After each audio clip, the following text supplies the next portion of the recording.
तो कैसे हैं आप सभी लोग। स्वागत है मित्रों आप सभी का Vijay Singh study group channel में। और फ्रेंड्स, हम चर्चा कर रहे थे केंद्र राज्य संबंधों के बारे में। और पिछले लेक्चर में मैंने आपसे चर्चा की थी केंद्र राज्य संबंधों के दूसरे भाग की। यानी मित्रों, पिछले अध्याय में मैंने केंद्र राज्य संबंधों में वित्तीय संबंधों की बात की। और फ्रेंड्स, आज हम चर्चा करने वाले हैं कि कौन कौन से वो आयोग गठित किए गए जिनसे कि हमने केंद्र राज्य संबंधों की स्थिति के बारे में जाना, और केंद्र राज्य संबंधों के बारे में किस किस आयोगों ने कौन कौन सी सिफारिशें दी, उन सभी की आज के अध्याय में हम चर्चा करेंगे। तो फ्रेंड्स, स्वागत है आप सभी का Vijay Singh study group channel में। और मित्रों, जो है अभी तक आपने चैनल सब्सक्राइब नहीं किया तो आप चैनल को सब्सक्राइब कर लें। पास ही के नोटिफिकेशन बेल के ऑल के बटन पर आप क्लिक कर लें, तभी आपको मेरी सभी वीडियो के नोटिफिकेशन मिलेंगे। तो फ्रेंड्स, हम चर्चा शुरू करते हैं। तो फ्रेंड्स, पहले आयोग की अपन बात करें तो पहला आयोग कौन सा गठित हुआ, तो कह रहे हैं प्रशासनिक सुधार आयोग। यानी मित्रों, आप सभी ने जो है इसके बारे में सुना ही होगा, प्रशासनिक सुधार आयोग के बारे में। तो कहा जा रहा है केंद्र की सरकार ने मोरारजी देसाई की अध्यक्षता में सन 1966 में प्रशासनिक सुधार आयोग का गठन किया। इस आयोग ने अपनी जो है रिपोर्ट जो है के अध्ययन करने के लिए एक दल का भी गठन किया था, और इसने केंद्र राज्य संबंधों को सुधारने के लिए 22 सिफारिशें दी थी। यानी फ्रेंड्स, क्या हुआ कि जो है 1966 में मोरारजी देसाई की अध्यक्षता में जो है केंद्र सरकार ने एक कमीशन गठित किया। क्यों किया?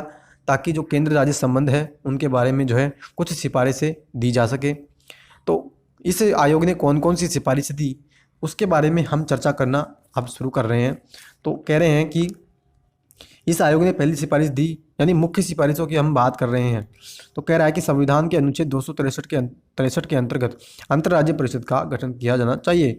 यानी फ्रेंड्स, मैंने पहले भी पिछले अध्याय में आपसे चर्चा की थी कि अगर जो है केंद्र राज्य संबंधों में किसी भी प्रकार का अगर टकराव हो, यानी केंद्र और राज्य के मध्य मान लीजिए किसी प्रकार का टकराव हो रहा है, तो अंतर्राज्य परिषद की स्थापना की जा सकती है। किसके द्वारा? राष्ट्रपति के द्वारा। तो उसी की चर्चा यहाँ की जा रही है कि अगर मान लो हमें जो है केंद्र राज्य संबंधों को अगर सुधारना है तो उसके लिए अनुच्छेद 263 का प्रयोग करके हमें अंतर्राज्य परिषद का गठन करना चाहिए।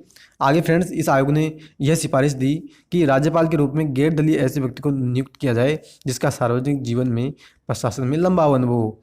यानी फ्रेंड्स, ये ऐसा कह रहा है कि राज्यपाल हमें उसी व्यक्ति को बनाना चाहिए जो किसी भी दल से संबंधित नहीं हो, यानी वो जो किसी भी पार्टी से संबंध न रखता हो, और जो है वो सार्वजनिक जीवन और प्रशासन में उसे बहुत अनुभव भी होना चाहिए। आगे फ्रेंड्स, ये कहता है राज्य के लिए अधिकतम शक्तियों का प्रत्यायोजन और राज्यों को ज़्यादा वित्तीय संसाधन स्थानांतरित कराए जाएं ताकि उनकी केंद्र पर निर्भरता कम रहे। यानी मित्रों, ये कह रहा है कि हमें जो है राज्यों को ज़्यादा पैसा उपलब्ध कराया जाना चाहिए ताकि उनकी जो है केंद्र के ऊपर जो है वो निर्भर रहते हैं, वो उन पर यानी कि जो केंद्र पर वो निर्भर रहते हैं वो केंद्र पर ज़्यादा निर्भर न रह सकें। और आगे फ्रेंड्स कहता है कि राज्य में केंद्रीय सशस्त्र बलों की तैनाती होनी चाहिए। कब? यानी कि अगर मान लीजिए किसी राज्य ने अनुरोध किया कि हमारे अमुक राज्य में आप जो है केंद्रीय सशस्त्र बल को तैनात करो किसी विशेष उद्देश्य के लिए, तब ही आप जो है राज्य में केंद्रीय सशस्त्र बलों को तैनात करें, अन्यथा आपको तैनात उसको बलों को नहीं करना चाहिए। तो आगे फ्रेंड्स, दूसरी जो आयोग गठित हुआ या दूसरी जो कमेटी गठित हुई केंद्र राज्य संबंधों के लिए, उस पर अब हम चर्चा कर रहे हैं।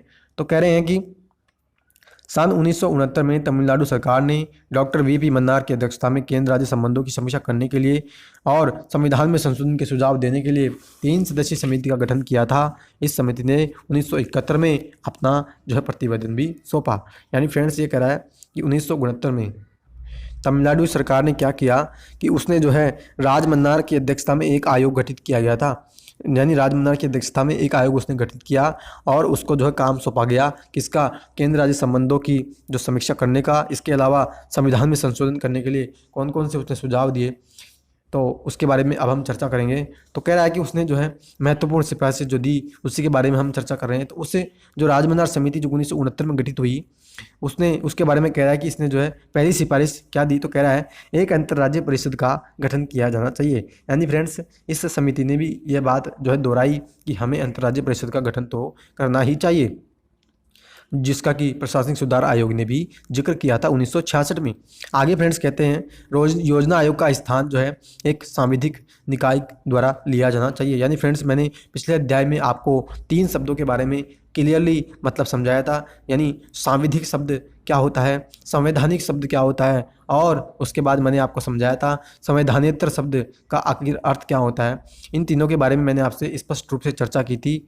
तो फ्रेंड्स अगर आप अगर उस तीनों शब्द के बारे में विस्तृत रूप से चर्चा चाहते हैं तो आप जो है पिछले लेक्चर को जाके देख सकते हैं। तो मित्रों यहाँ कह रहे हैं कि योजना आयोग का हमें जो है स्थान जो है एक सांविधिक निकाय से परिवर्तित कर देना चाहिए। इसके अलावा हमें वित्त आयोग को स्थायी निकाय बनाया जाना चाहिए।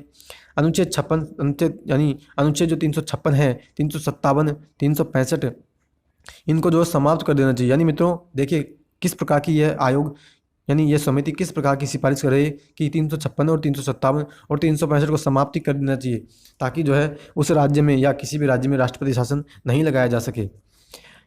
और मित्रों आगे कहता है राज्यपाल के प्रसाद पर्यंत राज्य मंत्रिपरिषद के पद धारित करने का जो प्रावधान है उसे समाप्त कर देना चाहिए। यानी मित्रों राज्यपाल के प्रसाद पर्यंत जो राज्य के अंतर्गत मंत्री जो पद धारण करते हैं, यानी विस्तृत रूप से तो हम जब मैं राज्यपाल पढ़ाऊंगा, इसके अलावा जब राज्य के विधानमंडल का लेक्चर हम चर्चा करेंगे तब हम विस्तृत रूप से तो चर्चा करेंगे। लेकिन मित्रों संक्षेप में मैं आपसे यहाँ चर्चा कर दूँ तो जो मंत्री जो बनाए जाते हैं राज्य के अंतर्गत, यानी राज्य में जो मंत्री बनता है उनको शपथ दिलाते हैं कौन, राज्यपाल। और जो है राज्यपाल उन मंत्री को जो है हटा भी सकते हैं, यानी किसी भी समय उसको हटा तो सकते हैं, लेकिन कुछ विशेष परिस्थितियाँ दी गई है। यानी अगर मान लो कि जो है राज्य के विधानमंडल में किसी सरकार को बहुमति ना मिले तो फिर राज्य की मंत्रिपरिषद को वो राज्यपाल हटा भी सकते हैं। तो वही बात यहाँ कही जा रही है कि राज्यपाल जो मंत्री को हटा सकते हैं उसे हमें समाप्त कर देना चाहिए, यानी राज्यपाल को मंत्रियों को हटाया जाना नहीं चाहिए।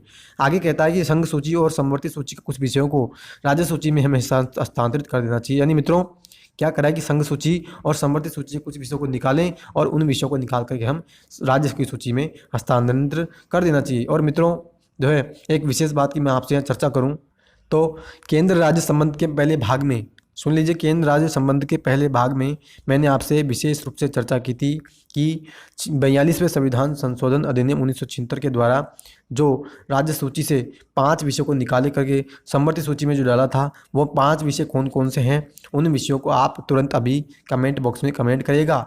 मैं जानना चाहता हूँ कि आपको वो 5 विषय याद है या नहीं।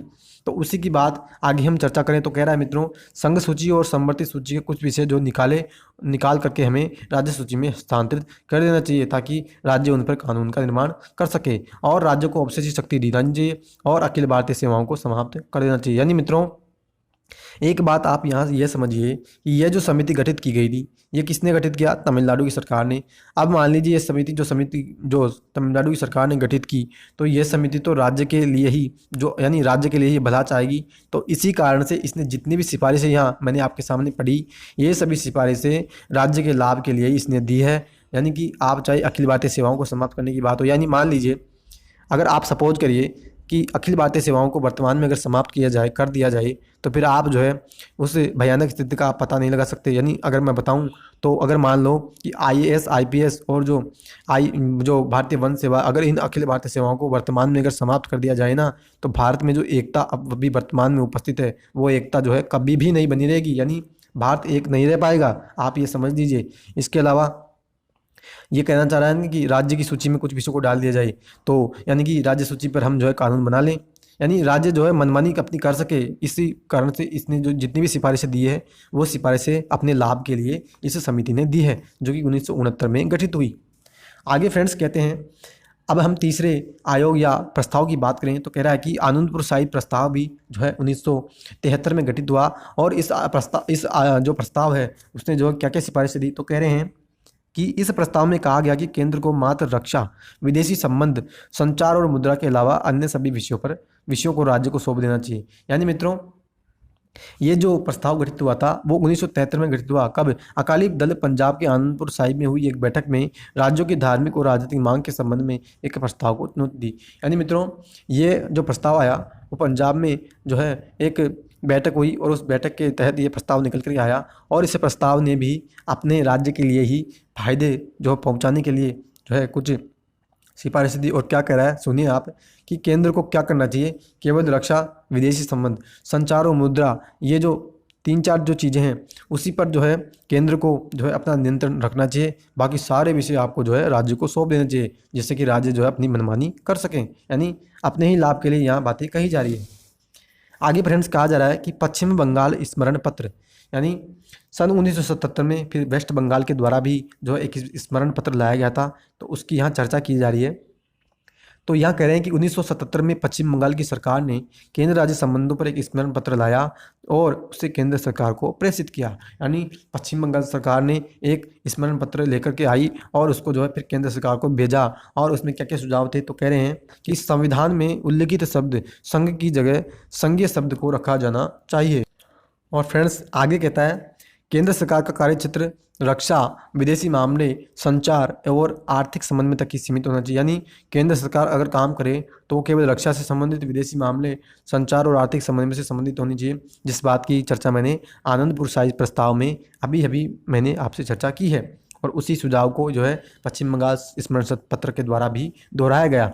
और आगे कहते हैं कि सभी मामलों पर शक्तियाँ जो है राज्य को दे दी जानी चाहिए, ताकि राज्य जो अपनी मनमानी कर सकें। आगे कहते हैं कि अनुच्छेद 356, 357 और 360 को जो है समाप्त कर देना चाहिए। इसके अलावा नए राज्यों के निर्माण और वर्तमान राज्यों के पुनर्गठन के लिए राज्यों की सहमति अनिवार्य बनाई जानी चाहिए, और केंद्र के द्वारा प्राप्त सारे राजस्व का 75% हिस्सा राज्य को दिया जाना चाहिए। राज्यसभा को लोकसभा के बराबर शक्तियाँ दी जाए, और केवल केंद्र और राज्य सेवाएं होनी चाहिए। अखिल भारतीय सेवाओं को समाप्त कर देना चाहिए। यानी मित्रों यहाँ भी बात कही जा रही है अपने राज्य के भले के लिए कि जो है आप जो है क्या करें, अखिल भारतीय सेवाओं को समाप्त कर दो, ताकि हम जो है हम ही स्वयं जो है सेवाओं में भर्ती करें और उसका जो है मनमानी तरीके से अपने जो है प्रयोग करें। और जो है राज्य क्या करे कि राज्य को सबसे ज़्यादा पैसा मिलना चाहिए, यानी जितना भी अगर रेवेन्यू जनरेट किया जाता है तो उसका 75% हिस्सा और राज्य को दिया जाना चाहिए। और मित्रों आगे कहते हैं कि जो अनुच्छेद 356 है, 57 और 360 जो अनुच्छेद है, इसको भी समाप्त कर दिया जाना चाहिए। यानी फ्रेंड्स यहाँ भी राज्य के भले के लिए ही बात की जा रही है, और यह लाया गया था किसके द्वारा, पश्चिम बंगाल सरकार के द्वारा। और मित्रों आपको यानी अगर आपको मैं कुछ याद दिलाऊं तो आप देखिए कि पश्चिम बंगाल सरकार तो हमेशा चर्चा में रहती ही है, किस मामले को लेकर के, केंद्र राज्य संबंधों को लेकर के। यानी केंद्र और पश्चिम बंगाल इन दोनों के मध्य तो आपको टकराव जो है समय समय पर देखने को मिलते रहते हैं। आगे फ्रेंड्स यहाँ बात की जाएगी अब सरकारी आयोग की। और मित्रों आप ध्यान दीजिएगा, सरकारी आयोग बहुत ही इम्पोर्टेंट आयोग है, जो कि 1983 में गठित हुआ था, और कई बार एग्जाम्स में पूछा जाता है कि निम्न में से कौन सा आयोग केंद्र राज्य संबंधों से संबंधित है। तो मित्रों आप याद रखिएगा, सरकारी आयोग जो है वो केंद्र राज्य संबंधों से संबंधित है, और 1983 में इसका गठन किया गया था। तो मित्रों यहाँ चर्चा करें तो कह रहा है सन 1983 में केंद्र सरकार ने सुप्रीम कोर्ट के सेवानिवृत्त न्यायाधीश RS सरकारिया की अध्यक्षता में केंद्र राज्य संबंधों का एक 3 सदस्यीय आयोग का गठन किया। आयोग से कहा गया कि वह केंद्र सरकार के बीच सभी व्यवसायों, व्यवस्थाओं व कार्य पद्धतियों का परीक्षण करे। यानी मित्रों क्या हुआ कि 1983 में जो है केंद्र सरकार ने जो है एक सुप्रीम कोर्ट के सेवानिवृत्त जज थे, उनकी अध्यक्षता में एक कमीशन गठित किया, और उस कमीशन को काम सौंपा गया कि आप जो है केंद्र राज्य संबंधों पर जो है अपनी यानी केंद्र राज्य संबंधों पर आप जो है कुछ सुझाव देंगे। तो उसी के बारे में यहाँ चर्चा की जा रही है, और केंद्र राज्य संबंधों का आप जो है परीक्षण भी करेंगे। तो फ्रेंड्स यहाँ केंद्र राज्य संबंधों के परीक्षण के लिए इस आयोग ने कौन कौन सी सिफारिशें दी, तो हम जो है यहाँ बात करने जा रहे हैं। तो मित्रों एक बात यहाँ कही जा रही है कि इसने स्पष्ट किया कि राष्ट्रीय एकता और अखंडता के लिए मजबूत केंद्र का होना आवश्यक है। यानी मित्रों सरकारी आयोग ने यह बात दोहराई कि हमें जो है राष्ट्र की एकता और अखंडता को बरकरार रखने के लिए हमें जो केंद्र का मजबूत होना आवश्यक बनाया जाना चाहिए। तो फ्रेंड्स ये इसने जो है कहते हैं कि आयोग ने केंद्र राज्य संबंधों के सुधार के लिए 247 सिफारिशें प्रस्तुत की थी। यानी मित्रों आप समझिए कि सरकारी आयोग ने 247 सिफारिशें दी, किसके लिए, केंद्र राज्य संबंधों को सुधारने के लिए। और उसी में हम कुछ मुख्य सिफारिशों की चर्चा करेंगे। तो फ्रेंड्स यहाँ चर्चा की जा रही है कि एक स्थायी अंतर्राज्यीय परिषद हो, जिसमें अंतर सरकारी परिषद कहा जाना चाहिए। यानी मित्रों हमें जो है अंतर्राज्यीय परिषद का गठन किया जाना चाहिए। अनुच्छेद 356 को हमें जो है बहुत ही संभल करके उपयोग करना चाहिए, और उसको तभी हमें उपयोग करना चाहिए तब जो है सारे विकल्प हमें समाप्त लगते प्रतीत हो। यानी मित्रों जो राष्ट्रपति शासन का विकल्प है उसको जो है हमें बहुत ही अंतिम विकल्प के तौर पर प्रयुक्त किया जाना चाहिए। और फ्रेंड्स, हम बात करें तो देखिए यहाँ बहुत सी सिफारिशें दी गई है, आप जो है इनको पढ़ लीजिएगा, क्योंकि अगर मैं आपको जो है इनके सामने यानी आपके सामने मैं इनको पढ़ने लगूंगा तो जो है लेक्चर आपका यह जो बहुत ही लंबा हो जाएगा। तो फ्रेंड्स जो है आप इनको जो है एक एक करके जो है अगर नोट्स बनाना चाहिए तो आप इनको आसानी से पढ़ लेना। और मित्रों, यहाँ कुछ बात मैंने इंपॉर्टेंट लिखी हुई है कि त्रिभाषा फार्मूला क्या है, यानी आगे भी हम जब अध्याय में चर्चा करेंगे तो त्रिभाषा फार्मूला की जो है कई जगह पे मैं आपसे चर्चा करूँगा। तो आपको आज मैं यहाँ पे याद दिलाना चाह रहा हूँ कि त्रिभाषा फार्मूला में 3 भाषाएं जो है रखी जाती है। तो कहते हैं कि हिंदी, अंग्रेजी और संबंधित राज्य की क्षेत्रीय भाषा। यानी मित्रों, अगर एग्जाम में क्वेश्चन आ जाए कि त्रिभाषा फार्मूला क्या है और उसमें कौन कौन सी भाषाएं शामिल की जाती है, तो आप मित्रों याद रखिएगा, एक तो उसमें शामिल होती है हिंदी, एक होती है अंग्रेजी, और एक जो राज्य की जो भी क्षेत्रीय भाषा होगी, यानी राज्य के अंदर जो राज्य की जो भाषा क्षेत्रीय होती है, यानी क्षेत्रीय भाषा जो होती है, यानी राज्य के अंदर जो लोग होते हैं वो कौन सी भाषा बोलते हैं। यानी मान लीजिए राजस्थान में मारवाड़ी भाषा बोली जाती है, या महाराष्ट्र में मराठी, या गुजरात में गुजराती, तो वो भाषा जो है वो क्षेत्रीय भाषा की बात यहाँ कही जा रही है। और मित्रों, हम चर्चा कर रहे थे जो है सरकारी आयोग की सिफारिशों की। तो मित्रों, और भी सिफारिशें यहाँ पे जो है बहुत सी सिफारिशें सरकारी आयोग ने दी है, तो आप जो है इनको जो है एक एक करके पढ़ लीजिएगा। और फ्रेंड्स, आगे बात यहाँ कही जाए तो फिर अब हम बात करेंगे जो है अगले आयोग की, जो है पूंछी आयोग। यानी फ्रेंड्स जो है ये हमारा आयोग जो होगा वो अंतिम आयोग है, जो कि केंद्र राज्य संबंधों की सिफारिशों के लिए गठित किया गया था। तो यहाँ चर्चा कर रहा है कि अप्रैल 2007 में केंद्र सरकार के द्वारा केंद्र राज्य संबंधों की समीक्षा के लिए सुप्रीम कोर्ट के भूतपूर्व न्यायाधीश मदन मोहन पूची की अध्यक्षता में एक आयोग गठित किया।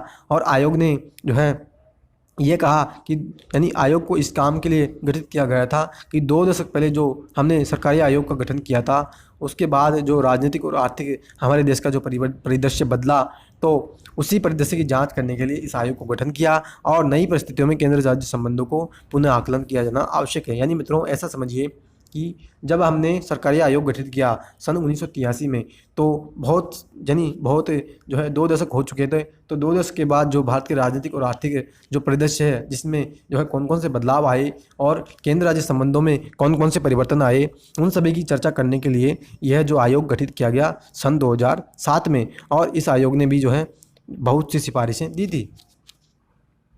तो फ्रेंड्स, इस आयोग की सिफारिशों की अगर हम बात करें तो आगे इसकी सिफारिशें दी गई है। और यहाँ पे कह रहा है मित्रों कि सहकारी संघवाद भारत की एकता, अखंडता और भविष्य में इसके सामाजिक आर्थिक विकास के लिए अपरिहार्य है। यानी मित्रों ये कह रहा है कि जो कोऑपरेटिव फेडरलिज्म है, यानी मैंने आपसे संघीय व्यवस्था की चर्चा की थी और उसमें मैंने आपसे बताया था कि भारत का जो संविधान है वो फेडरलिज्म के सिद्धांत पर आधारित है। यानी मित्रों, हमने जो शक्तियों का बंटवारा किया है वो केंद्र और राज्यों के मध्य हमने शक्तियों का बंटवारा किया है। तो उसी की बात हमने यहाँ कर रहा है कि हमने जो है शक्तियों का बंटवारा किया है वो हमने बहुत अच्छा किया है, और शक्तियों का बंटवारा करने से हमने भारत की एकता और अखंडता और सामाजिक आर्थिक विकास को सुनिश्चित किया है। तो मित्रों, यहाँ बात आगे कही जाती है कि कुल मिलाकर पूंछी आयोग ने 310 अनुशंसाएं दी, जिनमें से कुछ अनुशंसाएं केंद्र राज्य संबंधों का स्पर्श करती है और कुछ प्रमुख अनुशंसाएं। यानी मित्रों, अगर हम बात करें तो इसके भी द्वारा जो है बहुत सी अनुशंसाएं दी गई थी। और आप देखिए कि यहाँ कितनी अनुशंसाएं जो है पूंछी आयोग के द्वारा दी गई है। और फ्रेंड्स, जो है कुछ महत्वपूर्ण अनुशंसाएं मैंने यहाँ पे अंडरलाइन की हुई है। तो देखिए, आपसे अगर मैं चर्चा करूँ तो कह रहा है राज्यपाल को चयन करते समय केंद्र सरकार को सरकारी आयोग के द्वारा अनुशंसित निम्न निर्देशों का सख्ती से पालन करना चाहिए। यानी फ्रेंड्स, ये कह रहा है कि अगर राज्यपाल का हम चुनाव करें, यानी राज्यपाल को हम जब चुनें, तो जो है केंद्र सरकार को किस बात को ध्यान में रखना चाहिए। तो कह रहा है उसे जीवन के किसी क्षेत्र में अग्रण्य होना चाहिए। यानी मित्रों, सरकारी आयोग ने जो है 5 यानी कि सरकारी आयोग ने कुछ जो है शर्तें बताई थी कि जो है अगर हम राज्यपाल की नियुक्ति करें तो हमें जो कुछ शर्तों को ध्यान में रखना चाहिए। तो उसी की यहाँ पे बात की जा रही है कि जो सरकारी आयोग ने सिफारिशें दी उसका हमें जो है पालन करना चाहिए। और यह पालन करने की बात कहाँ की जा रही है? ऊंची आयोग में। तो कह रहा है कि उसे जीवन के किसी क्षेत्र में अग्रण्य होना चाहिए, उसे राज्य के बाहर का व्यक्ति होना चाहिए, उसे एक असंबद्ध व्यक्ति होना चाहिए जो किसी भी राजनीति से संबंधित नहीं हो, और उसे एक ऐसा व्यक्ति होना चाहिए जो राजनीति से जो है जो कि राजनीति में सामान्य बड़ी भूमिका में न रहा हो। यानी मित्रों, ये कहना चाह रहा है कि जो भी राज्यपाल चुना जाए उसको जो है किसी भी राजनीति से संबंधित यानी वो राजनीतिक दल से संबंधित नहीं होना चाहिए, और ऐसे व्यक्ति को हम राज्यपाल के पद पर चुनेंगे, जो कि यानी मान लीजिए अगर मान लो कि हमें राजस्थान के राज्यपाल का चुनाव करना है, तो हम क्या करेंगे कि राजस्थान के राज्यपाल का चुनाव करते समय राजस्थान के ही किसी व्यक्ति को हम राज्यपाल के पद पर आसीन नहीं करेंगे। मित्रों, आप याद रखिएगा, अगर हमें, वैसे तो मैं इसकी डिटेल से राज्यपाल के लेक्चर में चर्चा करूंगा, लेकिन मित्रों आप यहाँ पे इतना समझ लो कि अगर आपको किसी भी राज्य के राज्यपाल का चुनाव करना है, तो आप जो है उस राज्य के राज्यपाल के पद पर जो उसी राज्य के व्यक्ति को जो है बैठा नहीं सकते। यानी आप जो है राजस्थान के राज्यपाल का चुनाव करने के लिए, राजस्थान के राज्यपाल का चुनाव करने के लिए राजस्थान के किसी ही व्यक्ति को आप जो है उस पद पर नहीं बैठा सकते। यानी अगर आपको राजस्थान के राज्यपाल का चुनाव करना है, तो आप राजस्थान को छोड़ करके भारत के किसी भी राज्य से व्यक्ति को लेकर के आप राजस्थान का राज्यपाल जो है चुन सकते हो। यानी राजस्थान के राज्यपाल के पद पर आप भारत के किसी भी राज्य के व्यक्ति को बिठा सकते हो। आप इस बात को याद रखिए। और फ्रेंड्स, आगे ये कहता है कि जहां त्रिशंकु को विधानसभा बनने की स्थिति हो, तो मुख्यमंत्री की नियुक्ति में राज्यपाल की भूमिका का प्रश्न है। यह आवश्यक है कि इस बारे में संवैधानिक परंपराओं को पालन करते हुए कुछ दिशा निर्देश बनाए जाएं। यानी मित्रों, अगर मान लो ऐसी स्थिति आ जाए कि जो है किसी भी दल को किसी भी दल को इतना बहुमत नहीं मिला कि वो सरकार बना सके, तो उस स्थिति में जो है राज्यपाल की भूमिका महत्वपूर्ण हो जाती है। यानी राज्यपाल को फिर उसमें विवेकाधीन शक्ति प्राप्त हो जाती है कि वो किस दल को जो है सरकार बनाने के लिए आमंत्रित करेगा। तो उसी के संदर्भ में यहाँ कुछ जो है दिशा निर्देश यहाँ बताए जा रहे हैं। और आगे फ्रेंड्स ये कह रहा है कि मुख्य विशेषता बता रहा है कि राज्यपाल को विश्वविद्यालयों के कुलपति के रूप में कार्य करने और अन्य वैधानिक पद धारण करने की परंपरा का अंत होना चाहिए। उसकी भूमिका केवल संवैधानिक प्रावधानों तक सीमित होनी चाहिए। यानी मित्रों, आपने देखा होगा कि किसी राज्य के जो राज्यपाल होते हैं वो उसी राज्य की जो यूनिवर्सिटी होती है, यानी उस राज्य की जो सरकारी विश्वविद्यालय जो होता है, उसका जो कुलपति होता है, वो कुलपति कौन होता है? वो कुलपति होता है उसी राज्य के राज्यपाल। तो उसी की बात यहाँ कर रहा है कि जो राज्य का राज्यपाल होता है उसको किसी विश्वविद्यालय का कुलपति नहीं बनाया जाना चाहिए और उसको केवल जो है संवैधानिक प्रावधानों तक ही सीमित रखना चाहिए। यानी संविधान के जो कार्य हैं उसको राज्यपाल को निभाना चाहिए। तो फ्रेंड्स, ये था हमारा आज का केंद्र राज्य संबंधों का टॉपिक जो कि कंप्लीट हुआ। और मैंने आपको जो है सरल शब्दों में, मित्रों आपको मैंने बहुत ही कम शब्दों में और सरल शब्दों में समझाने की कोशिश की है। और जो है मैंने आपसे जो है 3 पार्टों में इसको चर्चा में किया।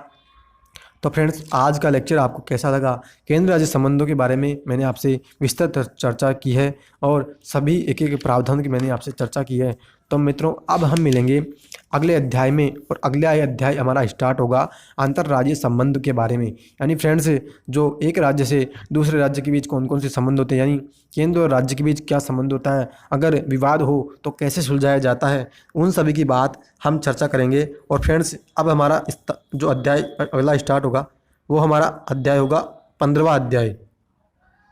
तो फ्रेंड्स, मैं आपसे विनती करता हूँ आप इसी तरह मेरे लेक्चर्स के साथ बने रहें। और जो है आप विश्वास नहीं करेंगे कि पॉलिटी में आप जो है इतने मजबूत हो जाएंगे कि शायद ही किसी चैनल पे जाकर के आपको जो है पॉलिटी से संबंधित किसी भी जो है प्रावधान के बारे में आपको देखने की ज़रूरत पड़े। यानी एक एक चीज़ के बारे में मैं आपको विस्तृत रूप से चर्चा करूँगा और आप जो है इस बात के यकीन अंत में मान ही जाएंगे कि हाँ, बहुत ही अच्छी मैंने आपको पॉलिटी जो है पढ़ाई है। तो फ्रेंड्स, अब हम मिलेंगे नेक्स्ट लेक्चर में एक नई वीडियो में और नई अध्याय के साथ।